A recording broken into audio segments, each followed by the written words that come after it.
Angela, you brought up the honorable representative from the great state of Texas, Al Green, I believe. I don't know his district number, but from the great state of Texas, who took up the armor of resilience, stood up to tell a fascist who thinks he's a king that no kings live here and he has no mandate. And y'all, let's take a look at what happened as a result of. And it's the 9th district while we wait for that clip to roll. Likewise, small business optimism saw its single largest one-month gain ever recorded, a 41-point jump.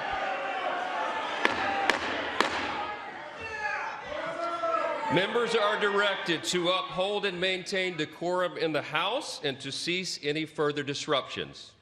That's your warning.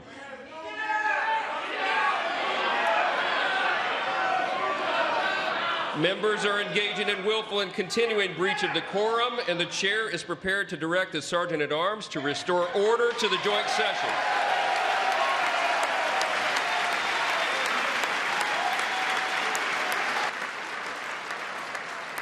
Mr. Green, take your seat. Take your seat, sir. Take your seat. Finding that members continue to engage in willful and concerted disruption of proper decorum, the chair now directs the Sergeant-at-Arms to restore order. Remove this gentleman from the chamber.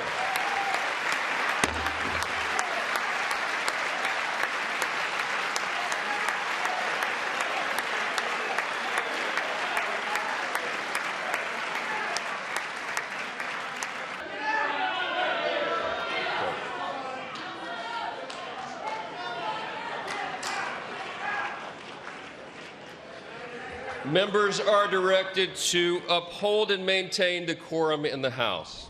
That hurts me. I think that's probably why I wanted to see it stopped, because I kept having flashes of the bullies in the schoolhouse doorway.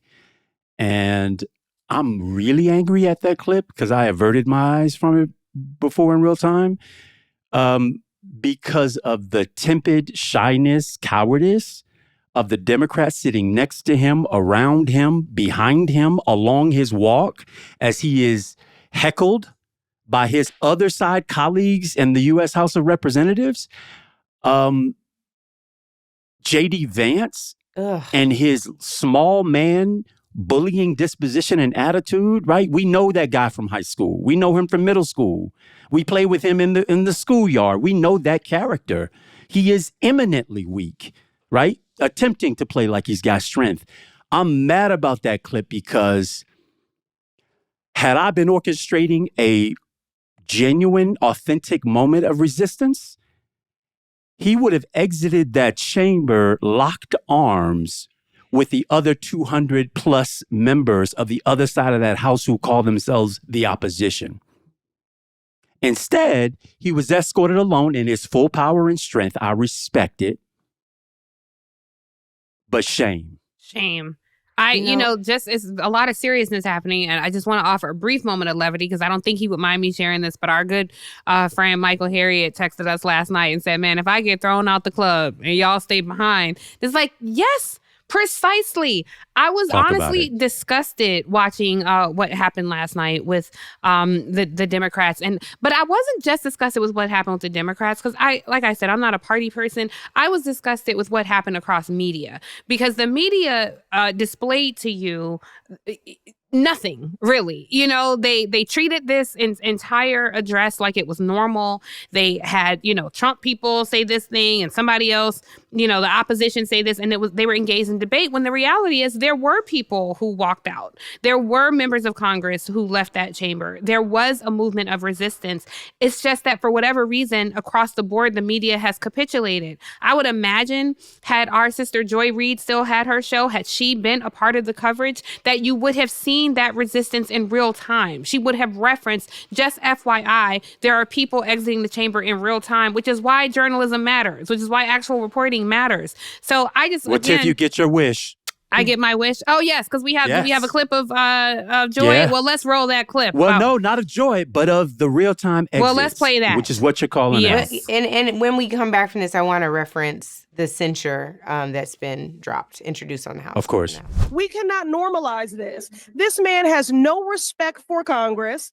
He does not respect us as a co-equal branch of government. He has contempt for the American people. He pardoned January 6ers who desecrated the very well that we are in today for this joint address of Congress or State of the Union. So I don't need to be there for a MAGA pep rally, listening to lies and propaganda, hateful rhetoric, and even more hateful and harmful policies.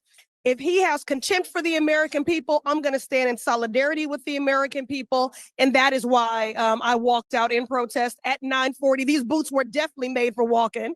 And again, I wanted to bring visibility to the story of the federal worker from my district who was fired unlawfully, unjustly.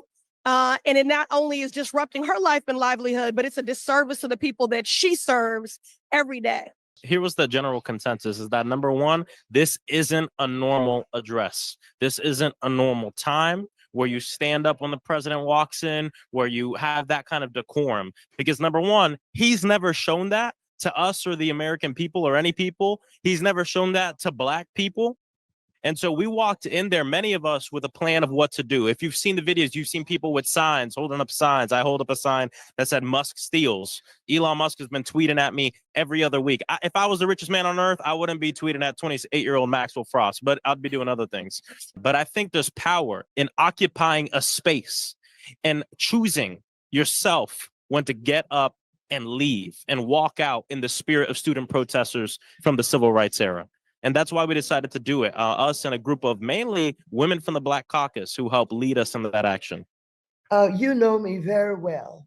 And you know that I was not about to put up with that bullshit that he was going to talk about tonight. Angela, you know, you've been out there in Los Angeles. I've worked with gang members, the Crips, the Bloods, everybody. I've never encountered anybody like Trump. Trump is a person without a conscience. He will lie at the drop of a hat, and he knows that you know that he's lying, but he continues to lie. Max is an OG, just like Al Green. I follow their lead. I thank God for them. I really do, especially in this time. You know, as one of the younger members in the Congress, it is so important to have people that are always going to give us a sobering message about the moment that we're in. And as y'all just heard, she did not hold back. She gonna call that what he is at all times.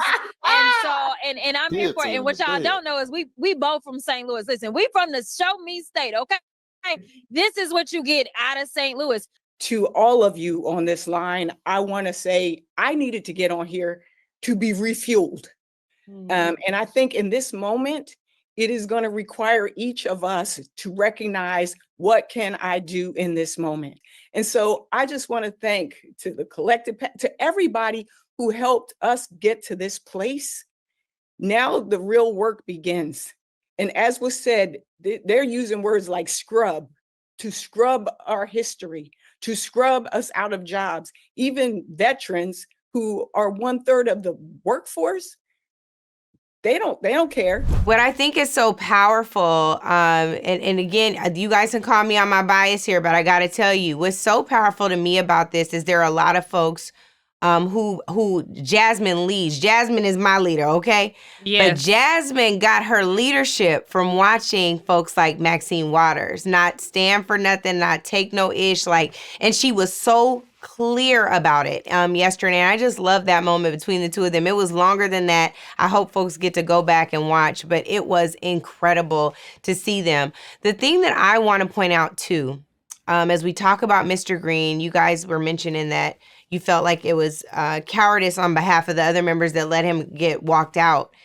They actually really had a robust strategy. Maxwell goes into all of the considerations that at play when he addressed the state of the people in the Black Leadership Summit. They talked about whether or not to go because if they didn't go at the beginning, white staffers would fill their seats. They talked about the importance of him having to face Black people. Even when you hear Lisa Blunt Rochester, which I know will be played in this show, all of the rationale that went into that.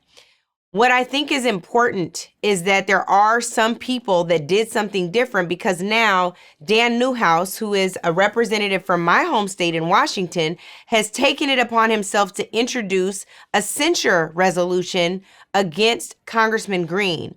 What it means to be censured in the House chamber. The walk of shame that Mr. Green should not have walked yesterday, that should have been Donald Trump's walk of shame because he was lying to the American people for over an hour. But he instead had to be escorted out by law enforcement, 2 people who look like him, in fact, but mostly white sergeant-at-arms officials, walked out of the chamber, has to be censured in the well of the Congress. What it means to be censured, and this is it's in the Constitution, is that the member of Congress has to stand before the body and be reprimanded for taking an action that is contrary to the House rules. So, and it could be something else. It could be a crime. There have been 27 members of Congress censured in history. Al Green would be censured, and you guys know who wouldn't be? Because they expect this vote to pass tomorrow when it comes up on the House floor. You know who wasn't censured? Joe Wilson, standing up before the American people, before Barack Obama's State of the Union address, addressing Obamacare, addressing the Affordable Care Act. He points to Barack Obama and yells, "You lie." Joe Wilson was merely reprimanded.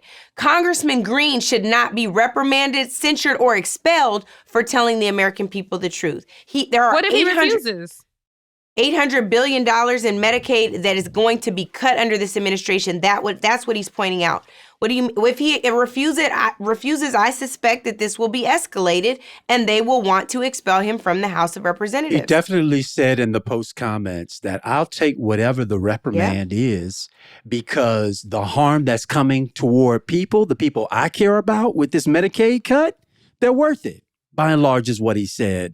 My embarrassment was if you looked at the frame of the Democrats who were seated next to him and around him, nearly every one of them averted their eyes, never looked at the congressman. They looked down. They looked around. They looked up at the speaker's rostrum. They did not look at their colleague who was being escorted, forcibly removed, because it wasn't by choice, from the chamber for stating a fact. I get decorum, but I'm just saying the best laid plans of protest. I understand it, but sometimes a movement so big happens, so cataclysmic, it shadows everything else around it. And in those movements, it's go time. Yeah. That's what I meant. And they ended up walking out anyway. What happened with those other members. Totally appreciate it what the other members who we've just showcased on this forum did by way of active protest. I think by and large, the Democrats need a family meeting. Yeah. And they need to decide if they are serious about what it means to be the opposition party. Because disparate, disconnected forms of resistance or counter, quite frankly, don't break through to illuminate for the American people that there is a strong enough fist coming together to punch back. I don't know if a family meeting is the thing, honestly, because when you... I mean, amongst them. No, I know what you mean. That's what I'm saying, amongst them. I don't know if that's the thing, because them ain't us. And I feel like even if you put the entire party in a room, when you have Congresswoman Slotkin given the response, who has been an opponent of DEI, who has not been supportive of progressive policies that support people of color, it sends a message. And so I don't know if you put, this quote unquote big tent party in one room, because the message I'm getting from them is, look, we tried to mess around with y'all Black folks. We tried to mess around with the LGBTQ community, and that didn't work for us. So we're going to go back and try to convince these white folks who we have not gotten since Lyndon Johnson, since 1965. We're going to go back and try to appeal to them and try to seduce them to this party.